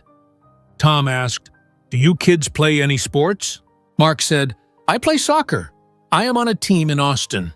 "What position?" "Forward. I scored 3 goals this season." "That is impressive," Tom said. Patricia looked at Maya. "And you take ballet?" Maya sat up straighter. She had confidence when she spoke. "Yes, I take class twice a week. I am going to be in a recital in January. I am dancing the part of a snowflake." "That sounds beautiful. I would love to see you dance." "You can come to Austin and watch," Maya said. "Mom always invites people to my recitals." Patricia's eyes filled with tears again. "I would love that. I would love to come to Austin and visit you." Nicole looked at Mila. "Your mom said you love reading. What are you reading right now?" Mila pushed her glasses up. "I am reading a mystery book called The Secret of Shadow Lake. It is about a girl who solves a mystery at summer camp." "Do you like mysteries?" "Yes, I like figuring out the clues before the detective does." "How many books have you read this year?" 40 books? Everyone at the table looked impressed. Nicole said, 40 books! That is more than I read in a year." Mila smiled. "I read every night before bed. Mom says reading is important." Keisha watched her children talk with the family. She felt proud. Her babies were smart and articulate. They were not afraid to talk to new people. She raised them to be confident. Marcus sat silently. He listened to his children's voices. He learned things he should have known years ago. Mark liked science. Mason liked art. Maya liked dancing. Mila liked reading. These were basic things a father should know. Maya took a bite of sweet potato. Her eyes widened. "This is really good, Grandma." Patricia smiled so big her face hurt. "Thank you, sweetie. It is my special recipe. My mother taught me how to make it. Can you teach my mom? Then she can make it for us." "Of course. I will write down the recipe before you leave." During dinner, David spoke up. He was 16 years old. "Hey, do you guys like video games?" Mark nodded. "Yeah, I play sometimes." "What games?" "I like racing games and building games." Christopher, who was 14, said, "We have a racing game upstairs. Do you want to play after dinner?" Mark looked at his mother. Keisha said, "That is fine, if you want to." Mason spoke quietly. "Can I come too?" "Of course," David said. "You can all come. We have 4 controllers." Maya shook her head. "I do not like video games. They are boring." Brenda laughed. "You can help me with the baby instead. Would you like that?" Maya nodded. "I like babies. They are cute." As dinner continued, Marcus tried to find something to say. He cleared his throat. "Mark, when is your science fair?" Mark looked at him. His face was neutral. April 15th. Maybe I could come watch, if you want. Mark was quiet for a moment. Maybe. We will see. Marcus felt the words hit him. We will see. That meant Mark did not trust him yet. That meant Mark was waiting to see if Marcus would actually show up. Patricia passed the rolls around the table. Everyone take 2. I made extra. Mason reached for a roll, but it slipped from his hand. It fell off the table and hit the floor.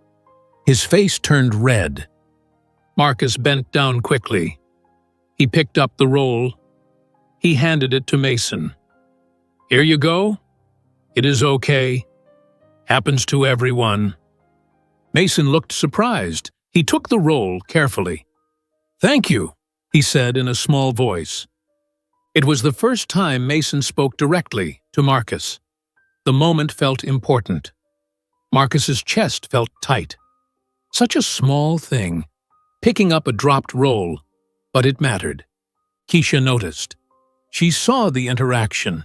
She saw Mason's surprised face. She saw Marcus trying. She did not smile. She was not ready to forgive Marcus.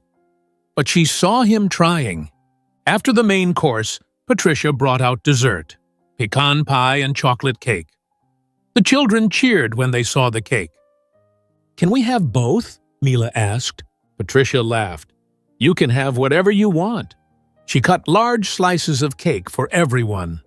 The children ate with enthusiasm. Chocolate covered their mouths. Whipped cream got on Maya's nose. Patricia wiped it off with a napkin, laughing. You are supposed to eat it, not wear it, Patricia joked. Tom pulled out his phone. Can I take a picture? This is a special day. Patricia nodded. Yes, take lots of pictures. Tom stood up and pointed his phone at the table. Everyone smile. The family smiled. The children smiled. Even Marcus tried to smile. Tom took several photos.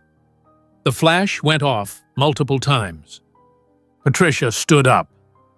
I want a picture with my grandchildren. Just me and the 4 of them. The children got up from the table. They stood next to Patricia in the living room in front of the Christmas tree. Patricia knelt down and put her arms around all 4 of them. They leaned into her carefully. They did not know her well yet, but they let her hug them. Tom took the picture. Then Nicole took a picture with her phone. Then Brenda took a picture with her phone. Now, one with the aunts, Brenda said. Nicole and Brenda stood with the 4 children. They smiled. Tom took more pictures. Can we take one with our mom? Mila asked. Of course, Patricia said. Keisha stood up and walked over to her children. They gathered around her, 2 children on each side. They smiled at the camera. This was their family. The 5 of them. They were a unit. Tom took that picture too. Then Patricia said, Now one with Marcus. The room went quiet. The children looked at each other. They looked at their mother. Keisha nodded. It was up to them. Mark spoke. Okay, but just one picture. Marcus walked over slowly. He stood near the children but did not touch them. The 4 children stood in a line. Marcus stood next to them. He put his hands in his pockets. He did not know where else to put them. Tom took the picture. It was awkward. The children did not lean toward Marcus. Marcus did not smile naturally. But it was a picture. It was a start. After dessert, David and Christopher took Mark and Mason upstairs to play video games. Maya stayed with Brenda and played with baby Jasmine. Mila sat with Patricia and Nicole on the couch. They talked about books. Keisha looked at her watch. It was 3:30 in the afternoon. We should start getting ready to leave. We need to be back in Austin before dark. Patricia's face fell. Already? You just got here. It is a 4-hour flight. We need to leave soon. Patricia stood up and called to the children. "Babies, come say goodbye. You are leaving soon." The children came down from upstairs and from different rooms. They gathered near the front door. Patricia pulled Marcus into the kitchen. Her voice was low and serious. "You have one job now. Do not fail those children again." Marcus looked at his mother's face. Her eyes were serious. She was not asking him. She was telling him. This was not a request. This was a command. "I will not fail them," Marcus said. "I promise." "Do not promise me. Promise them. Those 4 children are the only people who matter now." Marcus nodded. His throat felt tight. "I understand." Patricia walked back to the living room. Marcus followed her. The children were putting on their coats. Keisha zipped up Mila's jacket. She fixed Maya's hat. She made sure Mason's gloves were in his pockets. "Do you have everything?" Keisha asked her children. "Yes, Mom," they answered together. Patricia knelt down in front of the quadruplets. She was crying again. She had been crying on and off all day. "I do not want you to leave. I just met you. I need more time with you." Mila put her small hand on Patricia's cheek. "We can come back? Right, Mom?" Keisha nodded. "If you want to visit again, we can visit again." "I want to," Maya said. "Grandma is nice, and her house is pretty." Patricia laughed through her tears. "You can come visit anytime at all." She reached into her pocket and pulled out 4 small pieces of paper. She had written her phone number on each one. She handed one to each child. "This is my phone number. You can call me whenever you want. I will always answer. Do you understand? Always." Mark took his paper and folded it carefully. "Thank you, Grandma." Mason put his paper in his coat pocket. Maya held hers in her gloved hand. Mila looked at the numbers carefully. "Can we text you too?" Mila asked. "Yes, you can call or text, whatever you want." Nicole came over with her phone. "Keisha, can I have your number and your address in Austin? I want to send the kids Christmas presents." "Of course." Keisha recited her phone number and Nicole typed it into her phone. Brenda came over too, still holding baby Jasmine. "Me too. I want your number. I want to visit you in Austin. I want to be a real aunt." "You are welcome anytime," Keisha said. She gave Brenda her number and address. Tom took more pictures with his phone. "I am sending these to everyone. We need to document this day."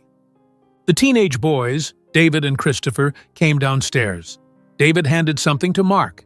It was a piece of paper with usernames written on it. "This is our gaming information. We can play online together if you want." Mark's face lit up. "Really? That would be cool." "Yeah, we can race cars. It will be fun." Mason looked up at Christopher. "Can I play too?" "Of course, little man. All of you can play." Marcus stood near the door. He felt like an outsider. Everyone was saying goodbye to the children. Everyone was exchanging information. Everyone was making plans to stay connected. But Marcus had nothing to give them. No relationship, no history, just empty promises. Mark walked over to Marcus. He held out a piece of paper. Marcus took it. The paper had an email address written in careful handwriting. The letters were slightly crooked, but readable. "This is our email," Mark said. "All 4 of us share it. Mom checks it with us every day. You can write to us here, if you want." Marcus held the paper like it was the most valuable thing in the world. "I will write to you, every week. I promise." Mark's face did not change. "We will see." Marcus put the paper in his wallet. He would not lose it. He would protect it. Maya walked past Marcus without saying anything. She did not look at him. She held her grandmother's hand instead. Mila stopped in front of Marcus. She looked up at him. Her glasses reflected the Christmas lights from the tree. "We will see if you mean what you said today," Mila said. Her voice was serious. "Words are easy. My mom says actions matter more than words." Marcus nodded. "Your mom is right. I will show you with my actions." "Good." Mila walked away to join her siblings. Mason was the last one. He stood near the door with his hands in his pockets. He looked at Marcus. He did not say anything. Then he lifted one hand and waved. It was a small wave. Just a quick movement. But it was something. Marcus felt his eyes fill with tears.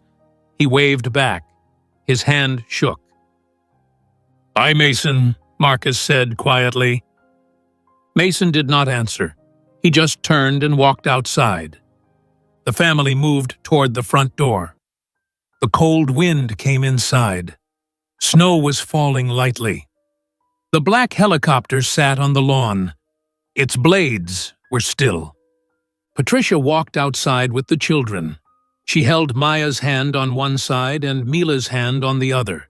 Nicole and Brenda followed. Tom and Keith came too. Even the teenage boys came outside to watch them leave. Marcus stood on the porch. He wrapped his arms around himself. He did not have his coat on. The cold bit through his expensive suit. Carl, the helicopter pilot, opened the door and helped the children climb inside. He gave them each a headset. He showed them how to buckle their seatbelts. Keisha turned to Patricia one last time. "Thank you for being kind today. The children needed to meet their grandmother." Patricia hugged Keisha tightly. "Thank you for bringing them.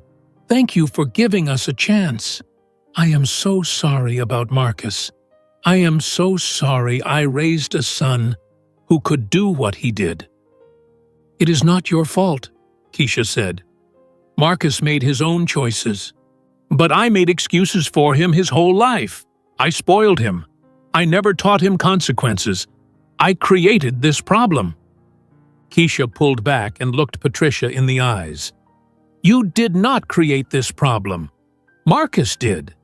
But you can help fix it by holding him accountable now."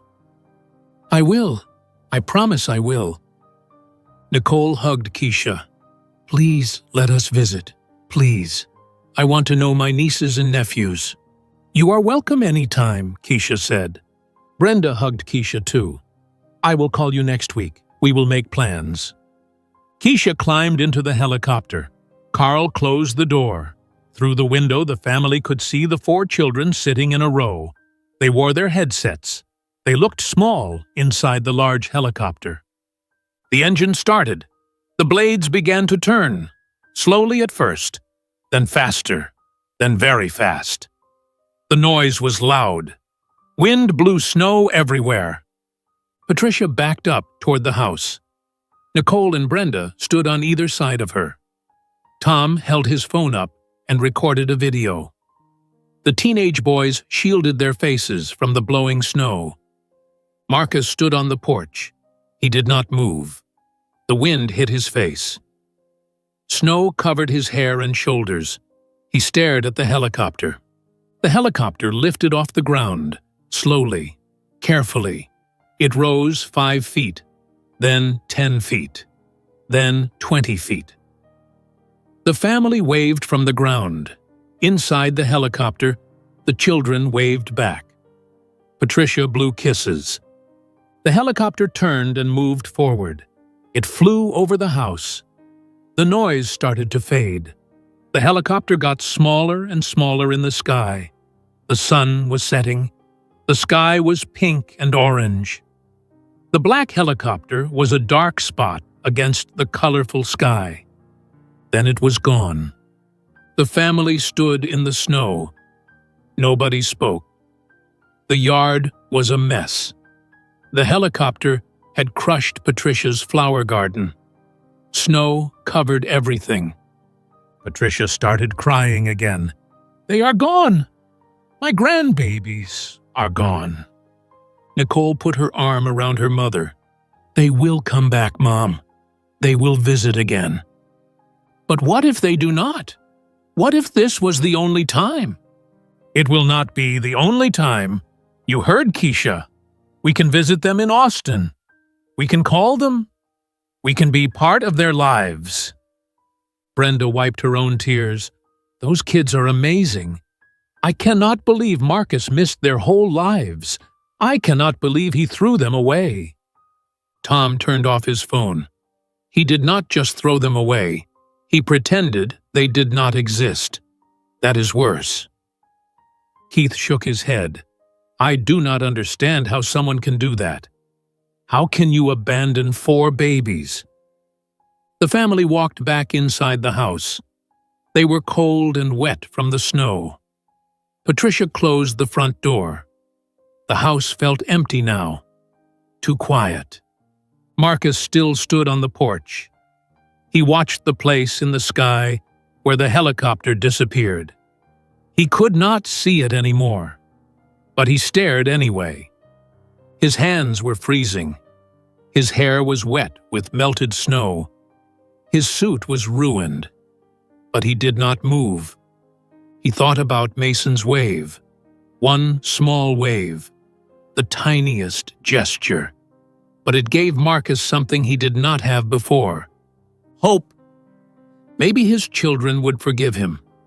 Maybe not today. Maybe not tomorrow. Maybe not for years. But maybe someday. If he worked hard enough. If he showed up every single day. If he proved he was different now. The front door opened behind him. Patricia stepped onto the porch. She handed Marcus his coat. You will freeze out here. Marcus took the coat but did not put it on. He just held it. Patricia stood next to her son. She looked at the empty sky. What are you going to do now? Marcus finally looked at his mother. I am going to be better. I am going to be the father I should have been from the beginning. That is a nice thing to say, Marcus. But how will you do it? Marcus put on his coat. The cold had settled into his bones. I do not know yet, but I will figure it out. 3 months passed. Winter ended. Spring came to Colorado. The snow melted from the mountains. Flowers started growing in Patricia's garden where the helicopter had landed. Marcus's life looked completely different now. On a Tuesday evening in March, Marcus stood in his new apartment. It was small, 1 room with a kitchen in the corner. The walls were thin. He could hear his neighbor's television through the wall. This apartment cost half what his old apartment cost. Marcus moved here 4 weeks after Christmas. He sold his BMW back to the dealership. He lost money on the deal, but he needed cash. Now he drove a 10-year-old Honda Civic. The car was silver with a dent in the back door. The radio only worked sometimes, but it ran. Marcus cut up all his credit cards. He stopped buying expensive clothes. He stopped going to expensive restaurants. He made coffee at home instead of buying it. He brought lunch to work instead of eating out. Every 2 weeks, Marcus sent Keisha money. $500 each time. It was not much. It was not enough to cover 8 years, but it was something. Marcus was trying to help support his children, even though Keisha did not need his money. Every Sunday night, Marcus wrote an email to the Quadruplets. He told them about his week. He asked about their week. He asked about school and soccer and dance and books. The first email he sent was short. Dear Mark, Mason, Maya, and Mila, I hope you got home safely. I hope you had a good week at school. I am thinking about you. Love, Marcus. He waited 3 days for a response. No answer came. Marcus wrote another email the next Sunday. Still no response. On the 3rd week, Mila responded. Her email was polite, but distant. Hello, Marcus. Thank you for writing. We had a good week. I read 3 books. Goodbye, Mila. Marcus printed the email and put it on his refrigerator. It was not much, but it was communication. After 6 weeks, Mark started responding too. His emails were short. "Hi, soccer practice was good. I scored a goal. Mark." Maya never responded. Marcus did not blame her. She had every right to be angry. Mason sent one email in February. It had no words, just a picture he drew. The picture showed a robot with wheels and a mechanical arm. Marcus printed the drawing. He hung it on his refrigerator next to Mila's email. Marcus called his mother every Sunday after he sent his email to the children. Patricia always asked the same questions. "Did you write to them?" "Yes, Mom." "Did they respond?" "Mila and Mark did. Mason sent a drawing." "What about Maya?" "Nothing yet." "Keep trying. Do not give up." "I will not give up." On a Wednesday afternoon in early March, Marcus sat in a small office across from a woman named Dr. Sarah Kim. She was a therapist. She had short black hair and kind eyes. She wore glasses. "Why are you here, Marcus?" Dr. Kim asked. Marcus looked at his hands. "I abandoned my 4 children 8 years ago. I need help. I need to understand why I did that. I need to be better." "That is a good reason to seek therapy. Tell me about your children." Marcus talked for an hour. He told Dr. Kim everything.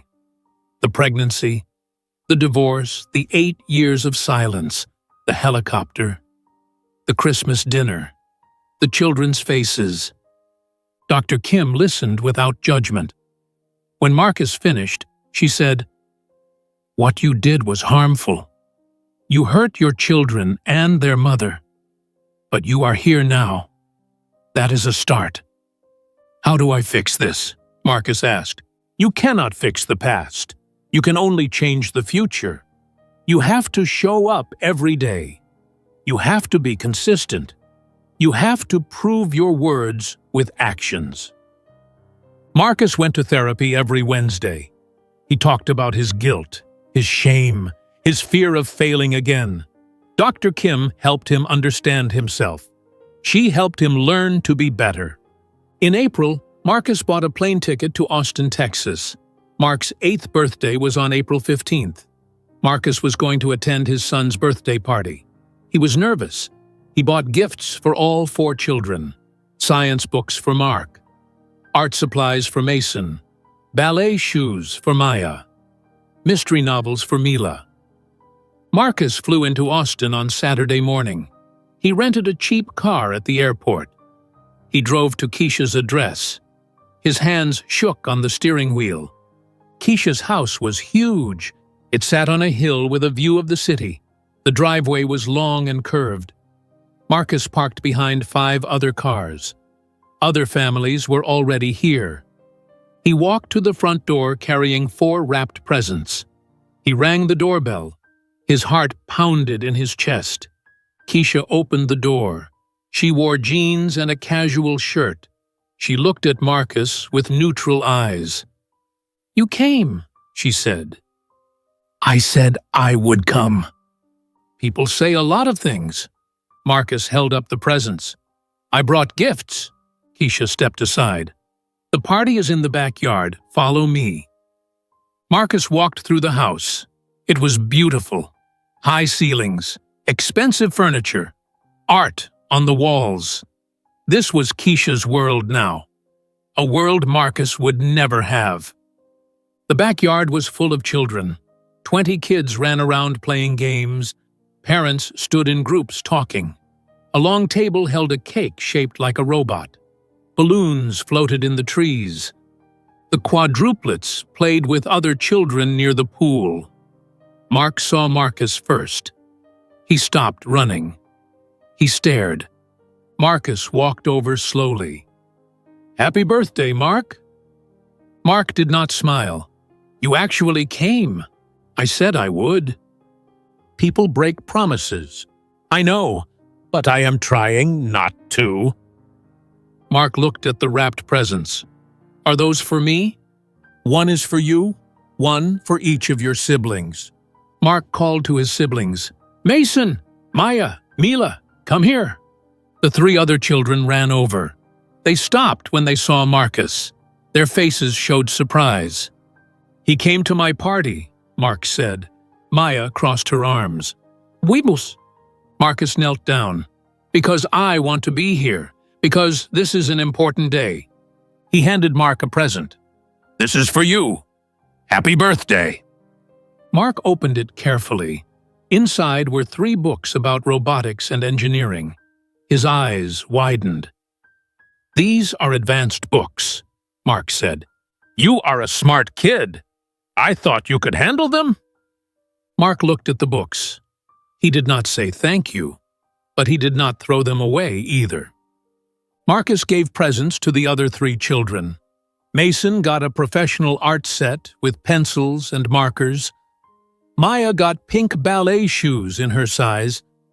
Mila got a box set of mystery novels. The children looked at their gifts. They did not hug Marcus. They did not say they loved him. But they accepted the presents. Marcus stayed at the party for 3 hours. He helped clean up trash. He stacked chairs. He threw away paper plates. Keisha watched him work. She did not help him. She just watched. When the party ended, Marcus said goodbye to the children. Mark said, "Thank you for the books." It was just 3 words, but Marcus held on to them the whole flight back to Denver. Months passed. Summer came, then fall. Marcus kept writing emails. He kept calling his mother. He kept going to therapy. He kept sending money. Christmas arrived again. 1 year after the helicopter landed. 1 year after everything changed. Patricia called Marcus on December 20th. Keisha called me. She is bringing the children for Christmas again. They are driving this time. They will stay for a whole week.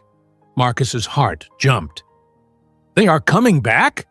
Yes, the children asked to come. They want to see me and their aunts. Do they want to see me? Patricia paused. I do not know, Marcus, but you will be here. You will show up. You will keep trying. On Christmas morning, Marcus drove to Boulder. He arrived at his mother's house at 9 o'clock. Nicole and Brenda were already there with their families. Everyone waited. At 10:30, a black SUV pulled into the driveway. Not a helicopter this time, a regular car. Keisha got out first. Then the 4 children climbed out. They were 8 years old now, taller. Their faces had changed slightly, but they still looked like Marcus. Patricia ran outside. She hugged each child. Nicole and Brenda hugged them too. The children laughed and talked. They were comfortable here now. This was family. Marcus stood on the porch. Mark saw him. The boy walked over slowly. Hi, Mark said. Hi, Marcus said. I am glad you came back. Grandma makes good cookies. Marcus smiled. She does. Mason came over next. He handed Marcus a piece of paper. It was a drawing of a dragon. The dragon had detailed scales and wings. I made this for you, Mason said quietly. Marcus took the drawing like it was made of gold. Thank you, Mason. This is beautiful. Can I keep it? Mason nodded. Maya and Mila stood together near their mother. They did not come over, but they did not leave either. That afternoon, Patricia took a family photo. Everyone stood in front of the Christmas tree. Marcus stood next to his children. Not too close, but next to them. Mark stood on his left. Mason stood on his right. Maya and Mila stood between their mother and grandmother. Everyone smiled. It was not perfect, but it was real. Marcus looked at his 4 children and understood something important. Forgiveness was not one moment. Forgiveness was years of showing up, years of being present, years of proving you changed. He had a lifetime of work ahead of him. But for the first time, Marcus Reynolds understood what love actually meant. If you enjoyed today's video, I'm sure you'll love the next one. Don't waste time. Just click on the screen. Hey, Thrive Sphere family. If these stories resonate with you and inspire you to believe in the power of resilience and justice, we need your support to keep the momentum going. Hit the subscribe button, join our sphere, and make sure you never miss another empowering story. Like and share. If you enjoyed today's video, hit the like button and share this message of hope and accountability with your network. Turn on notifications. Don't waste time. Click the notification bell so you're always the first to know when a new story drops. Your support helps us continue sharing narratives that spark dialogue, push for change, and show the true meaning of thriving against the odds. Let's keep the conversation going. Subscribe to Thrive Sphere today.